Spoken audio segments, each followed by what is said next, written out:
How firearms work. If you've ever watched an action movie, you've probably seen more firearms than you can count. Pistols, rifles, shotguns, futuristic blasters that somehow never run out of ammo. Hollywood is full of them. But if you pause for a moment and ask, how do real firearms actually work? Well, that question takes us on a fascinating journey inside a device that combines chemistry, physics, and clever engineering, all packed into a small metal tube. So let's open the black box, peek inside, and follow the path of a bullet from start to finish. At the heart of any firearm is a very old idea, using an explosive to propel a projectile. The basic principle hasn't changed much since the first gunpowder weapons in the Middle Ages. You take some kind of controlled explosive today, it's usually smokeless powder, put it behind a projectile, seal it in a metal case, and ignite it. The sudden expansion of gas has only one place to go, pushing the bullet forward, out of the barrel, at incredible speed. It's essentially a tiny, carefully directed explosion you can hold in your hands. Hopefully, not while it's exploding though. A modern cartridge, which is the little package of bullet, powder, and primer, is a marvel of compact engineering. The primer is like the spark plug. It's a small cap at the base of the cartridge that ignites when struck. The powder is the fuel, designed to burn very quickly and create a wave of superheated gas. The bullet itself sits at the front, waiting to be launched. When you pull the trigger, a chain reaction begins. The trigger moves a sear, which releases a hammer or firing pin, and that tiny piece of metal slams into the primer. Inside the primer are shock-sensitive chemicals that ignite under impact, creating a flash. That flash ignites the powder, and the real fireworks begin. The powder burns in milliseconds, creating pressures inside the chamber that can reach thousands of pounds per square inch. For comparison, that's like balancing a small car on your fingertip. This sudden force has nowhere to go except forward, shoving the bullet down the barrel. And here's where the next clever trick comes in: rifling. Inside the barrel are spiraling grooves carved with precision that spin the bullet as it travels. This spin stabilizes the bullet, just like a thrown football, keeping it pointed straight and true.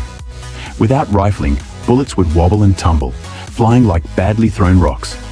With rifling, they fly smoothly for hundreds of meters, sometimes more than a kilometer. As the bullet exits the barrel, physics takes over. The hot gases burst out behind it, creating a flash and a bang, the muzzle blast. The sound of gunfire is essentially the shockwave of those gases escaping faster than the speed of sound. The bullet itself is now a tiny supersonic projectile, carving through the air. Depending on the design, it might be small and fast, like a rifle round that can exceed 3 times the speed of sound, or slower, but heavier, like a shotgun slug.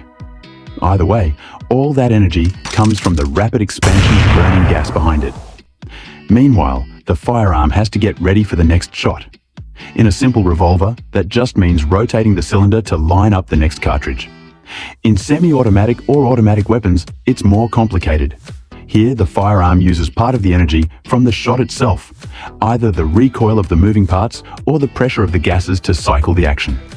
The bolt unlocks, the spent cartridge case is extracted and ejected, a fresh round is pushed into the chamber from the magazine, and everything locks back into place.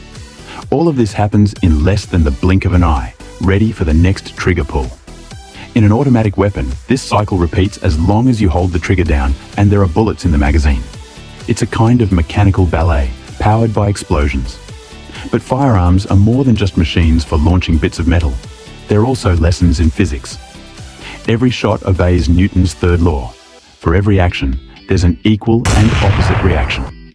The bullet goes forward, the gun kicks backward. That kick is called recoil, and it can be mild, like the gentle push of a small handgun, or fierce enough to knock a new shooter off balance. Designers try to manage recoil with things like muzzle brakes, springs, and clever mechanisms, but the physics never goes away.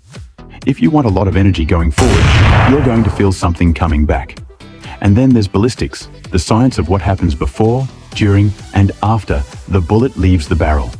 Inside the barrel is internal ballistics: pressure, acceleration, and spin. Once the bullet is flying, it's external ballistics: gravity, drag, wind, and even the Earth's rotation over long distances. And finally, there's terminal ballistics. What happens when the bullet hits something? Soldiers, hunters, and engineers all care about different parts of this story, but the underlying physics is universal. Of course, the story of firearms is also the story of human ingenuity and history. From crude black powder muskets to precision-engineered sniper rifles, the principle has stayed the same. Harness chemistry to launch a projectile. The details, though, have gotten ever more sophisticated, making firearms lighter, stronger, and more reliable. Yet, in the end, every shot is still a controlled explosion in a metal tube, and every firearm is still a machine that balances raw power with careful engineering. So next time you see a gun in a movie, you'll know the reality is a mix of chemistry, physics, and mechanical magic. No endless ammo, no silent gunshots, and no lasers, just tiny explosions, spun bullets, and the laws of motion. It's not as flashy as Hollywood makes it, but in many ways, it's even more fascinating. After all, few other inventions have packed so much science into such a small, handheld package.